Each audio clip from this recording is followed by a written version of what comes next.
Bad Education is a sort of, I guess it would be a crime drama film directed by Corey Finley. That was the main reason I wanted to watch this movie. He wrote and directed a great underrated film called Thoroughbreds with the late Anton Yelchin, Anya Taylor-Joy, and the other really good actress whose name escapes me. Anyways, this movie is about Frank Tassone. He is a school administrator, very charming.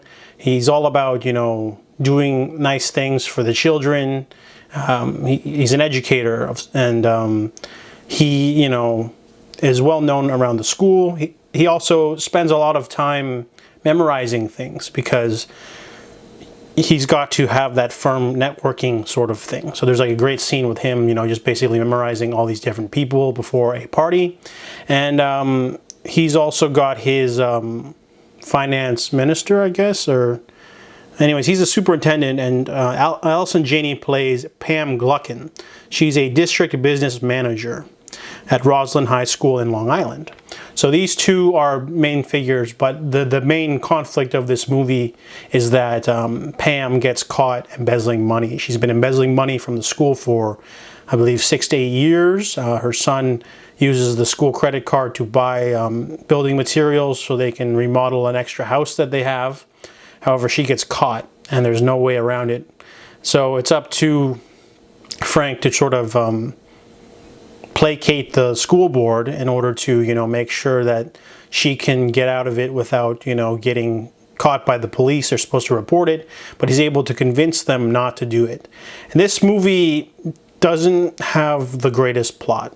I mean that in the sense that this part about this movie is the acting. The acting is the real star. The acting and the writing is so subtle, nuanced. There are great sequences in this movie where someone will say something, but they mean something else, or they do something else. Really great, subtle things. Like there's a great scene where a character sort of, you know, tries to blackmail someone else, and then that person just 100% 180s them. And just, it's a great sequence. It's so simple, but it works so well.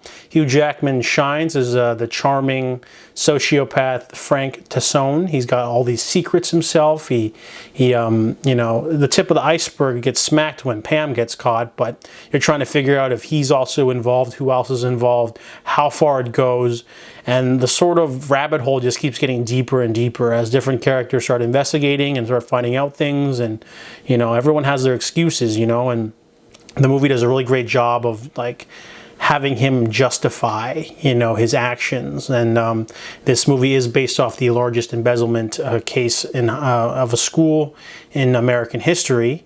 And honestly, there's one really great quote from a personal friend of mine's. He's a man who owned a fudge shop next to my parents' business. He said that there are two reasons why people steal. The first one is if they can justify it, and the second reason is if they can get away with it. So that's a quote that stayed with me forever, and this movie basically is that quote in earnest.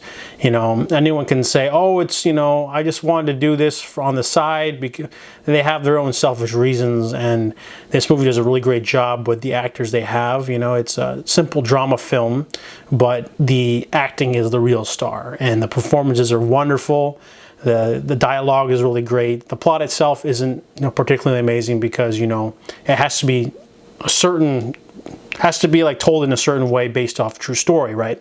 And but there's a great irony to another character, a smaller student who, you know, gets wind of like their activities, and the movie just keeps getting like murkier and murkier as it goes on. And I really enjoyed this film. Really great acting and very subtle dialogue. It's definitely one of those movies that I thought that Corey Finley also wrote, but he didn't. He just directed it. But, you know, a really good job of writing the dialogue for the characters, because it is all based off a true story. But really, just like seriously though, Hugh Jackman's performance was just masterful. Like every scene he's in, he's just like he's like a snake oil salesman, you know. And you see the way he like can go into a room and just sort of change everyone's mind in an instant, and sort of just be like, hey, you know, like we shouldn't do this. We should do things like this. And he's very subtle about it, and he's really like sneaky, but like it's just so great to see this sort of these like morally gray characters, even though it's obviously based off a terrible incident, but it's all, the movie's done in a great, interesting and absorbing way. So Bad Education, I borrowed this from the library, but it is an HBO film, so it'll probably be on Crave or HBO Max. That's probably the only way to see it, but definitely worth checking out. This movie was just absolutely wonderful. Just had me from beginning to end. So I give Bad Education a 9 out of 10.